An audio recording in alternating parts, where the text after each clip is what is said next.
Halo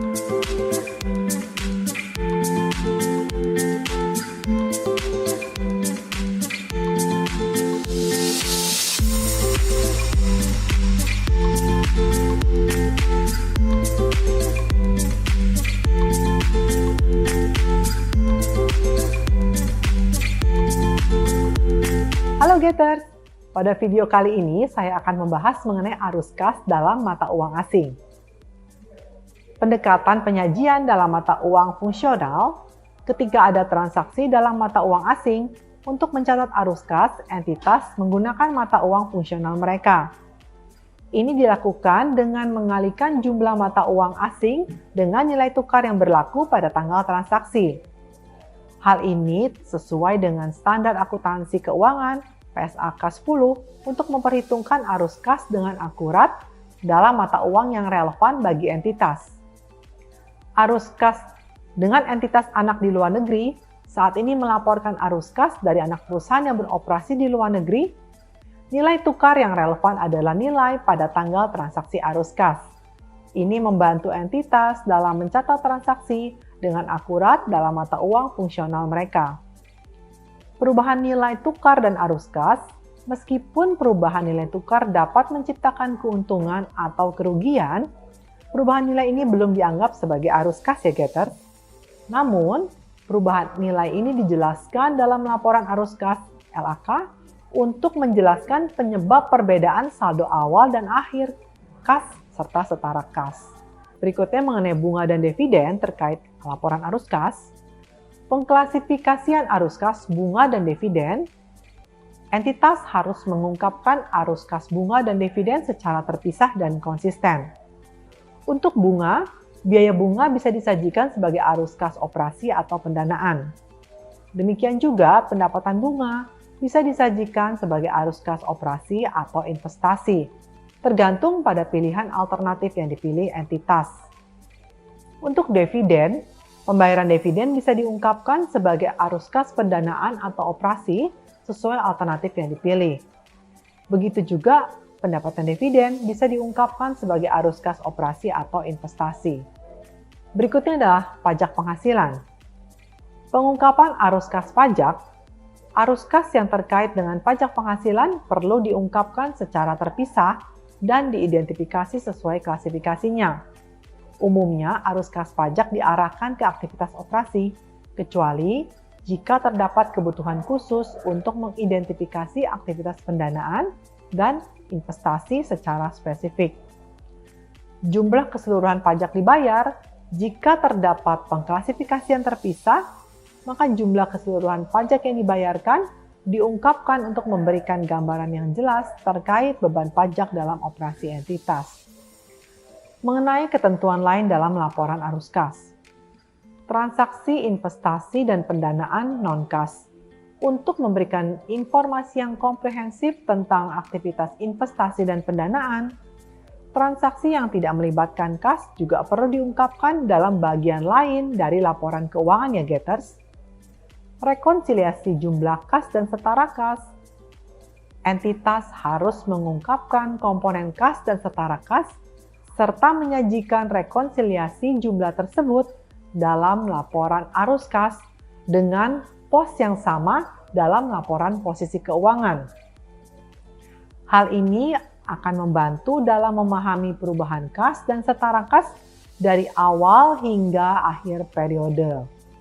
Saldo kas yang tidak digunakan oleh kelompok usaha, maka jumlah saldo kas dan setara kas yang signifikan yang tidak digunakan oleh kelompok usaha juga perlu diungkapkan bersama dengan pandangan manajemen terkait hal ini.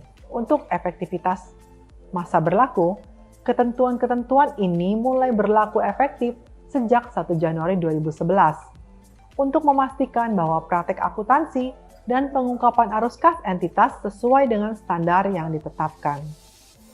Nah, Getters, dalam prakteknya, pengungkapan ini membantu para pemangku kepentingan atau stakeholders untuk memahami sumber dan penggunaan kas dalam entitas, serta memastikan transparansi yang diperlukan dalam aktivitas keuangan dan operasional. Ini juga memungkinkan analisis yang lebih baik tentang kesehatan keuangan entitas serta pengambilan keputusan yang lebih tepat. Mari kita lihat sebuah perusahaan multinasional yang memiliki anak perusahaan di luar negeri. Perusahaan ini menggunakan mata uang asing dalam transaksi dengan anak perusahaannya. Ketika mencatat arus kas, mereka menerapkan nilai tukar mata uang asing pada tanggal transaksi untuk mengkonversi ke mata uang fungsional mereka sesuai PSAK 10. Sebagai contoh, pada tanggal 1 Januari, anak perusahaan di Jepang melakukan penjualan dengan nilai 100.000 yen. Nilai tukar pada hari itu adalah 1 yen sama dengan 0.009 USD. Perusahaan menggunakan nilai ini untuk mengkonversi transaksi tersebut ke dalam mata uang fungsionalnya USD. Maka jumlah yang dicatat dalam laporan arus kas adalah $900, yaitu 100.000 yen dikali 0.009 USD. Nah, Getters slide itu, perusahaan mengungkapkan pembayaran bunga sebagai arus kas operasi, sedangkan pendapatan bunga sebagai arus kas investasi. Begitu juga dengan dividen yang dibayarkan diungkapkan sebagai arus kas pendanaan, dan pendapatan dividen sebagai arus kas operasi atau investasi sesuai pilihan yang mereka terapkan. Untuk pajak penghasilan, arus kas yang terkait diungkapkan terpisah dan diklasifikasikan sesuai aktivitasnya, kecuali jika ada identifikasi spesifik untuk pengelompokannya. Ketentuan lainnya termasuk pengungkapan transaksi investasi non-kas dan rekonsiliasi jumlah kas serta setara kas dalam laporan arus kas untuk menjelaskan perbedaan saldo awal dan saldo akhir. Semua ketentuan ini membantu entitas untuk memberikan gambaran yang transparan terkait penggunaan dan sumber kas dalam aktivitas operasional dan keuangan mereka. Dalam penutupan materi tentang arus kas dalam mata uang asing, kita melihat bagaimana entitas mengkonversi transaksi dalam mata uang asing ke dalam mata uang fungsional mereka sesuai dengan PSAK 10. Pendekatan ini memastikan pencatatan arus kas yang akurat dan relevan bagi entitas, khususnya saat melaporkan transaksi dari anak perusahaan di luar negeri.